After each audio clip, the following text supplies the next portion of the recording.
en lisant, en écrivant. Le podcast de lecture versatile de Pierre Ménard.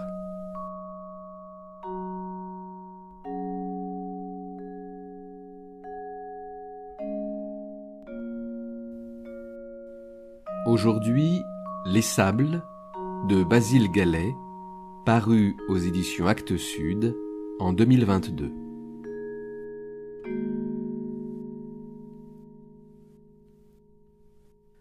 Dans une ville portuaire à l'atmosphère d'intranquillité, déstabilisante et déroutante, le paysage donne le vertige autant qu'il inquiète, avec son climat mystérieux tout en clair-obscur. L'information sur les réseaux de la mort du guide désole la foule éplorée des habitants, très vite démentie, transformée en fake news qui tourne en boucle sur les chaînes d'informations en continu. Chaque personnage livre à distance sa version imparfaite des faits, parcellaire. Leurs relations se tissent au fil des chapitres dans des couches de réalités indistinctes. Sans doute est-ce dans cette instabilité constante que se construit cette histoire de disparition et d'oubli, ce roman sur le temps et la mémoire, insaisissable et mouvant comme les sables. Ce premier roman singulier de Basile Galley, à l'écriture allusive et ciselée, basé sur la versatilité de la vérité et l'impermanence du réel, dans un monde instable où la vérité a disparu, est une expérience d'immersion dans un univers elliptique qui, sans cesse, nous échappe jusqu'au vertige.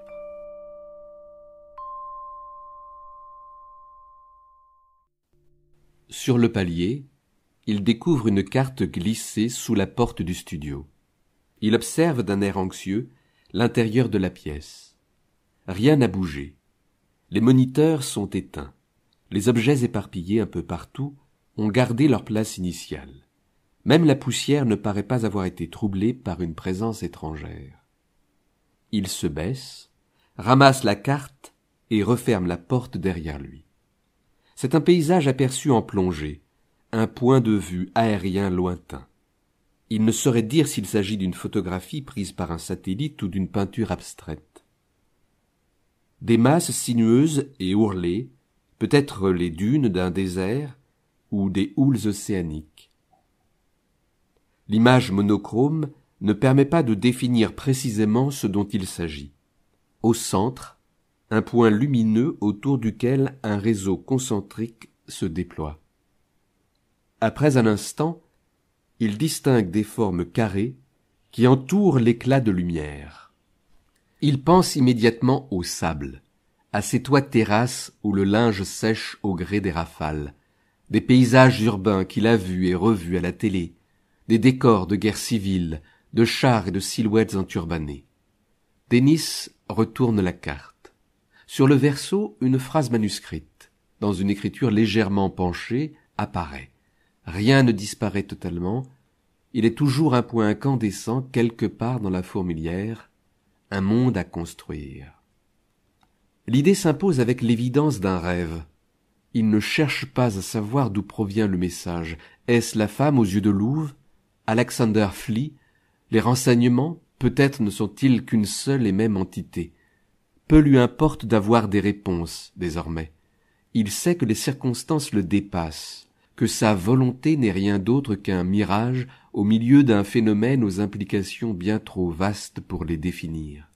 Il comprend aussi que ce logiciel qu'il élabore depuis des années, ce gouffre puisant dans les tréfonds obscurs de ses utilisateurs, est sa réponse au vide, à l'origine de sa vie, à ce morceau qui lui manque.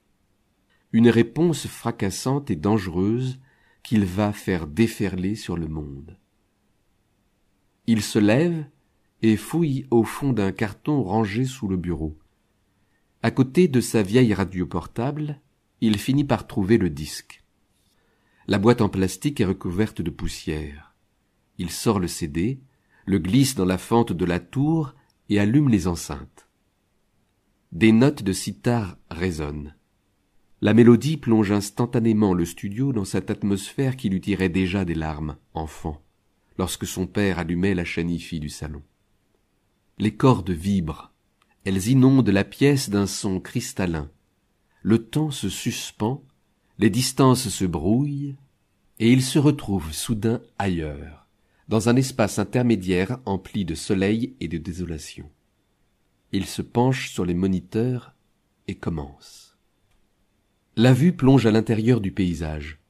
Sillonnent les rues d'une ville de poussière où des enfants courent derrière un ballon, longe les murs en terre des maisons, s'engouffre dans l'embrasure d'une fenêtre, soulève un rideau dans un souffle chaud, traverse une pièce recouverte de tapis, ressort, survole des dunes qui s'étendent jusqu'à l'horizon.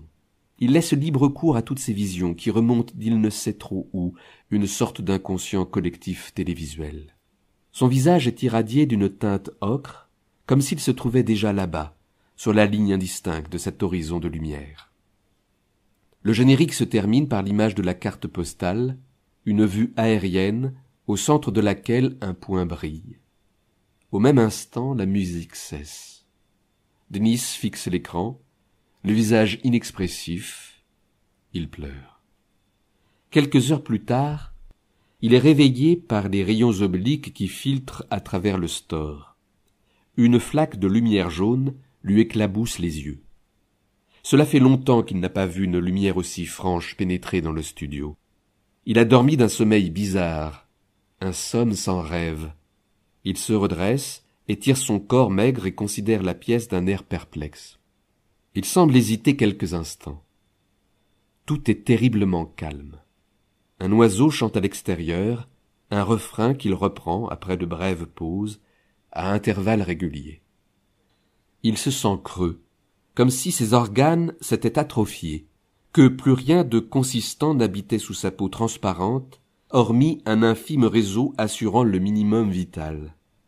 Il pose instinctivement son pouce sur son poignet et sent une légère pulsation. Tout s'est dissous. Il ne ressent plus ni excitation ni angoisse. Il ne pense plus à Anita ni aux ombres qui lui collent au train depuis des semaines. Il n'a plus peur. Même sa colère, cette boule vorace qu'il garde en lui depuis un temps indéterminé, s'est évaporée. L'oiseau chante de nouveau. Il se lève, se dirige vers le bureau et transfère toutes les données sur un disque dur. Il enfile un sweat à capuche et un jean noir, fourre tout l'attirail nécessaire dans un sac à dos en se répétant intérieurement la marche à suivre. Les usines se découpent sur la ligne d'horizon. De grosses masses noires plaquées sur un trait violet qui se dégrade dans la nuit. Il marche vers le complexe. Les camions qui se dirigent vers les immenses grues passent en trombe à côté de lui, soulevant des bourrasques qui lui glacent chaque fois un peu plus les os. Il se rapproche de l'interminable clôture qui entoure la centrale. Les mailles du grillage sont constellées d'éclats de lumière. Les dents des barbelés apparaissent plus acérées dans le contre-jour des lampadaires. Lorsqu'il arrive au niveau du générateur principal, la nuit a recouvert la cité. Il regarde de part et d'autre de la route, personne.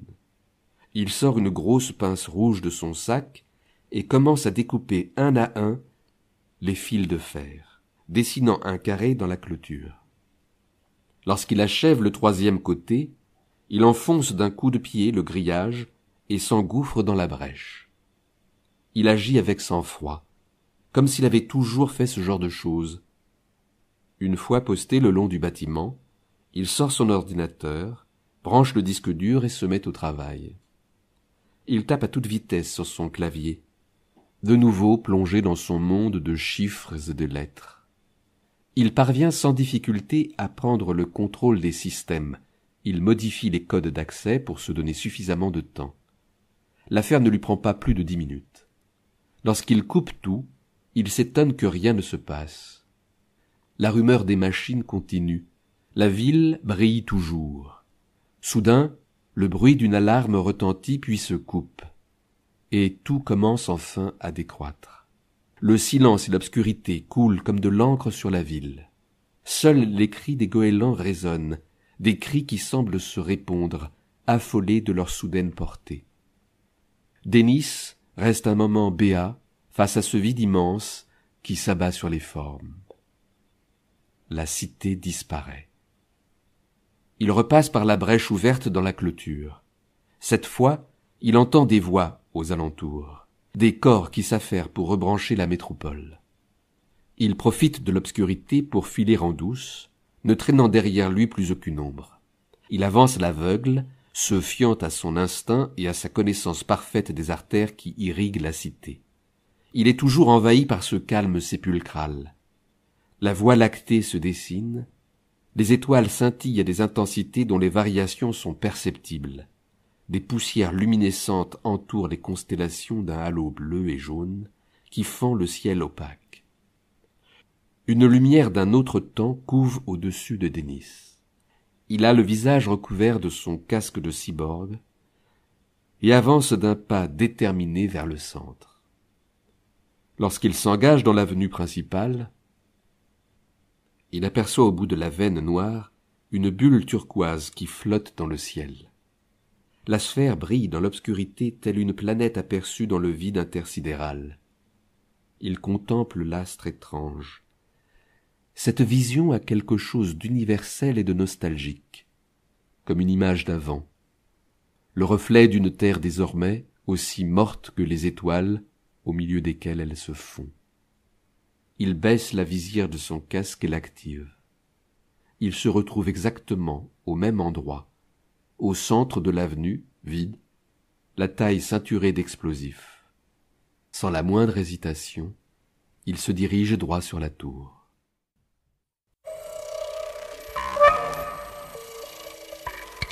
En lisant, en écrivant. Le podcast de lecture versatile de Pierre Ménard.